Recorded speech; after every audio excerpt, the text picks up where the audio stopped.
Welcome back to In the Kitchen with Grace. Today, you guys, I am super excited. It's a fun day in this kitchen. We are doing Thanksgiving dinner, and I have to have a quiet house to do most of my prep work, and so that's very exciting for me. I'm really excited to share these recipes with you guys today and in the coming week or so, doing easy ricotta herb rolls today for this video. But I have all sorts of Thanksgiving and Christmas holiday recipes, so be sure to check out our holiday playlist and our Thanksgiving videos, the side dishes. We have green bean casserole, praline sweet potato casserole, which is one of my favorite dishes to make and eat. Yummy, yummy. We have all sorts of desserts, pumpkin pie, homemade pumpkin pie, which is super easy to do, you guys. And a variety of different sides and desserts that you can make to take along and enjoy with your holiday gatherings. So today we're going to do the ricotta herb roll. So this is a really easy recipe, but it does require a little bit of prep time because you're looking at maybe 3 hours or so between the time that we start putting the rolls together, the dough, and letting it rise before we bake it. But it's a very easy recipe. It's delicious. They come out soft and pillowy. Your family is going to love these dinner rolls and ask for them again. So what I'm going to do first off, well, by the way, guys, all of the ingredients and directions will be in the description below for you for ease. What I have done is I have a 1/4 cup of milk in a small bowl, and I heated it up in the microwave for about 30 seconds. Instant yeast roll recipe. I'm all about the ease, especially if I'm taking care of all the other things. We're doing the turkey. I make a pretty dang good turkey, guys. We're doing garlic, mashed potatoes. What else do we have going on? We're doing a cranberry orange pecan cheese ball, some corn, the stuffing, you name it. I go all out. Okay, I'm going to open up my little yeast packet. We're going to pour it into the milk. I like to use Fleischmann's, but you can use whatever yeast you want. And I'm going to use a little whisk because you really want to make sure it gets mixed into your milk. Sometimes when you're doing like bread and roll recipes, it has you use water, but I really like the milk added to these rolls. Okay, we are going to let this sit for a couple minutes. You want your yeast milk to get kind of like foamy and bubbly on top, and I'll show you what that looks like as it kind of activates. And we're going to grab a big bowl. I like this recipe because it's got cheese in it, you guys. I'm a huge cheese girl. We're going to use ricotta cheese. And I am going to grab about a cup of ricotta out of here. I'm going to use the measuring. This is a recipe. If you have been following me for a while, you guys know I love recipes that you can eyeball. When it comes to bread and rolls, guys, I pull out the measuring spoons and the measuring cups because a little error with bread and rolls actually can make a big difference in the turnout. So I'm not pressing it too hard into my cup, but I just want to make sure I get enough in there. Let's do just a little bit more. Speaking of ricotta, if you guys like ricotta, I do a really awesome white chicken lasagna. We did that not long ago. It was so good. It had spinach in it, all the creamy cheese. Okay. Can't get me talking too much about food, guys. I'll go on for days about all the yummy things we like to make. Gonna put the ricotta cheese here in my large bowl, and I'm using a large bowl because we're gonna cover it and let your dough rise. So you wanna make sure your bowl is big enough to handle the rising of the dough. All right, we're gonna grab an egg. Actually, this recipe does call for 2 eggs. Sorry, not one. We're not putting in 1 egg. We are putting in 2 eggs, guys, 2 eggs. My mind has the list of all my ingredients for all my recipes today in the back of my head. So we're using 2 eggs. I'm gonna crack them, put them on in here.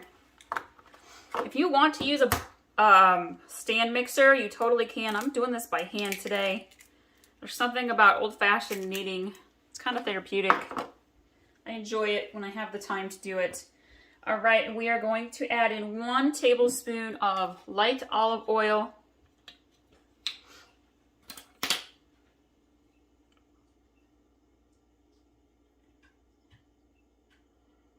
Tell me what your favorite Thanksgiving dish is to eat when your family gets together. Put that in the comments below. Oh, let me think on mine. Gosh, I really love the sweet potato praline casserole, but I really love good homemade mashed potatoes with gravy. I am a gravy girl. I love the gravy on the stuffing, on the potatoes, on the turkey, on one of those. Let's just put it all together and enjoy it. And then a lot of other people are like, let's keep everything super separate. Which are you? Are you a put it all together or keep it all your food items separate on your plate?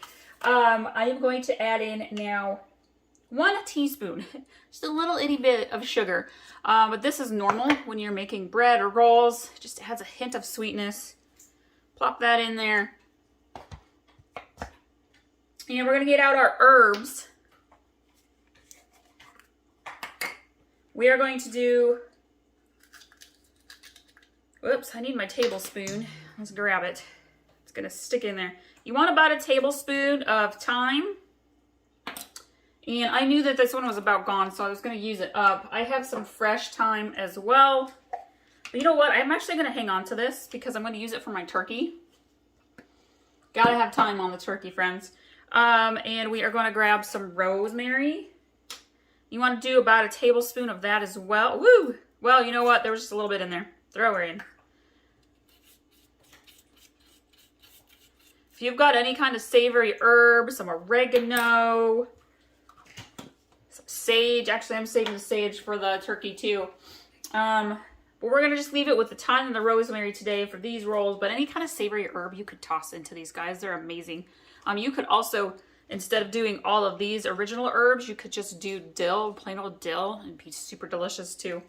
Okay, we have to add in, oh wait, we're waiting on the yeast now, guys. We got to wait for the yeast to kind of come together, and it will here in just a minute. It's starting to foam a little. So I'm going to mix this up, get the eggs mixed into the ricotta really well.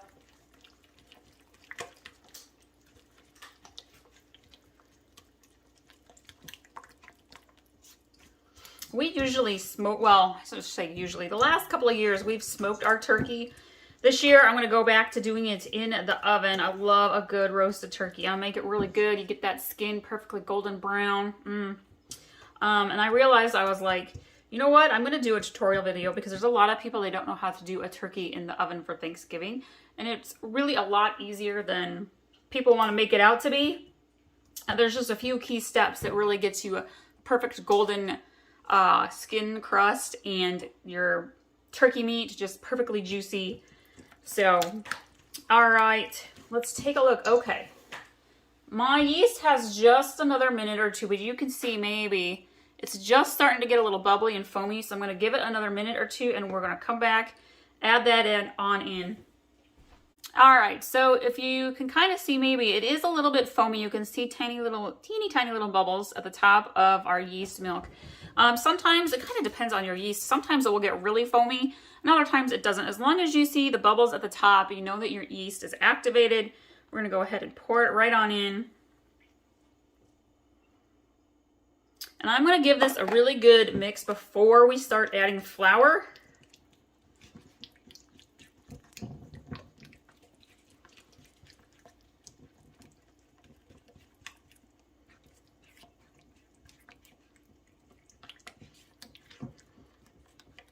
Okay, let's get our flour. We're going to start by adding 2 cups.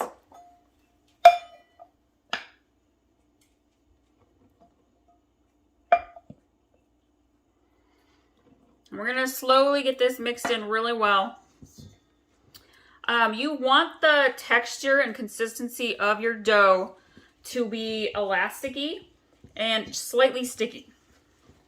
So we start with 2 cups. And then you can add, we're going to add about another 1.5 cups of flour, but we're going to do it in a way that allows us to get the right consistency for the dough.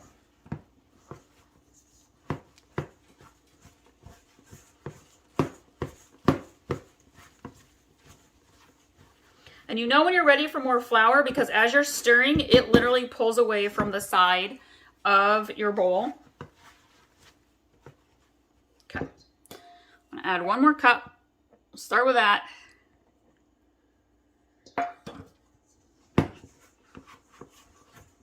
This takes some muscles if you're going to do it by hand. This is not one of the kid-friendly recipes that I do with my daughter when she wants to help make bread or rolls, just because it does take some arm strength to really crank that dough around and get all that flour.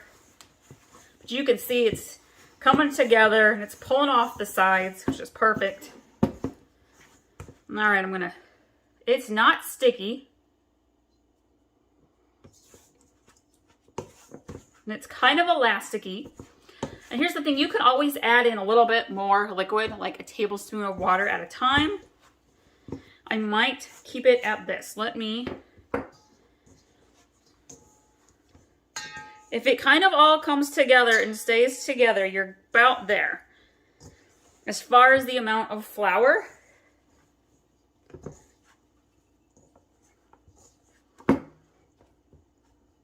and as I'm pulling it together, it is a little bit on the sticky side. I'm going to go ahead and add that extra half cup or so of flour.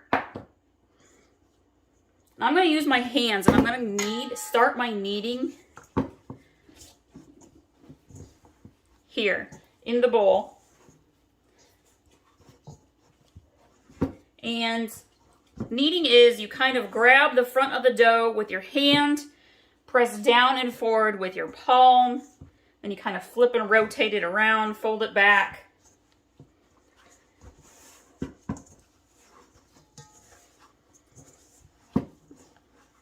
Okay, I'm going to pull this out on my counter. I'm going to spread just a little flour. Get your hands coated. We're going to see if we can get any more of this worked in. And then we're going to put her back in a bowl and let her rise. What this does is it also activates your yeast a little bit. Your yeast thrives on the sugar and the flour, on the gluten.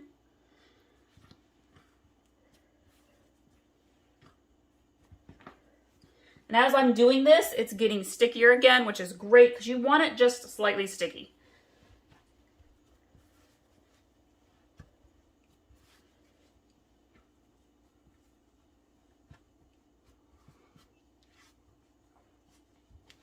All right, this is a nice ball of dough. I am going to grab a little brush.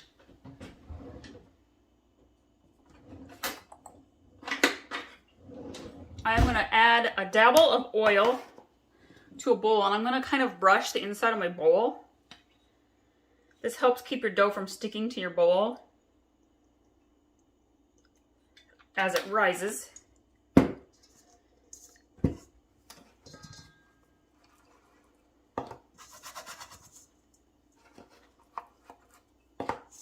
You can also just kind of drizzle the oil. Actually, let's go ahead and do that.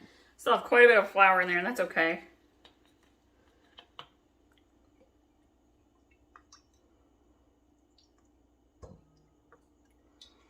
Perfect. All right, we are going to throw this in here.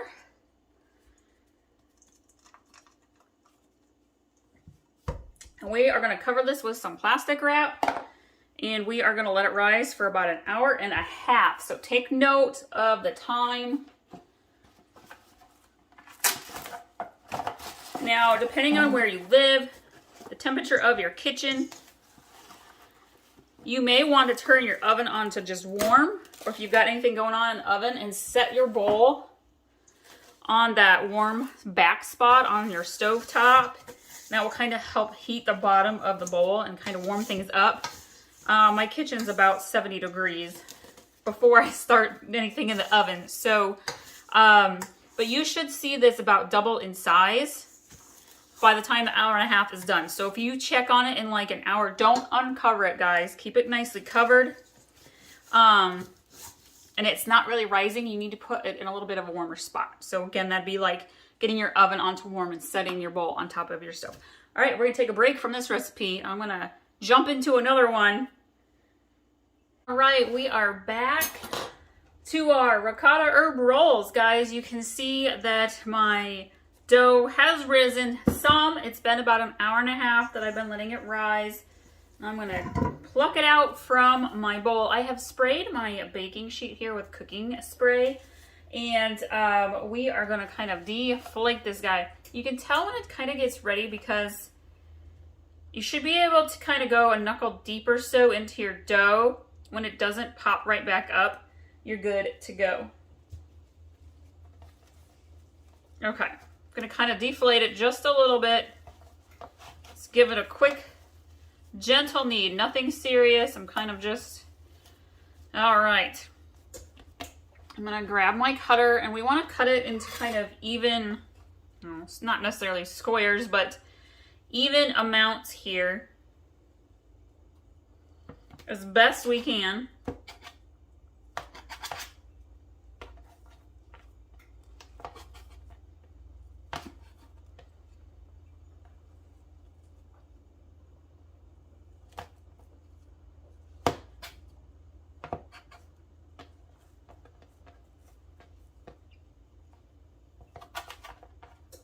I personally am one of those people, I don't like things to be like exactly perfectly cut the same size, because you always have people who want bigger portions and people who like smaller sizes. So I'm totally okay with these not being exactly the same.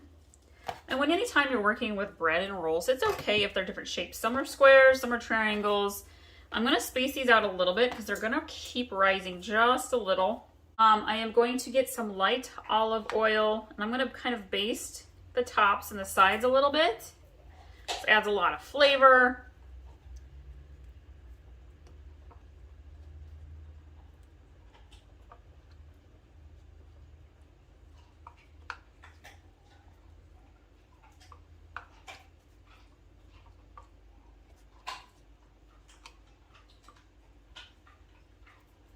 We're gonna get some sea salt, and we're gonna get these salted. Oh yeah.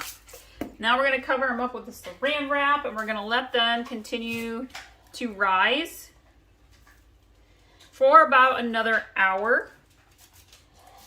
Then we'll pop them into the oven. I'm gonna go work on my garlic mashed potatoes. We're gonna grab some fresh saran wrap.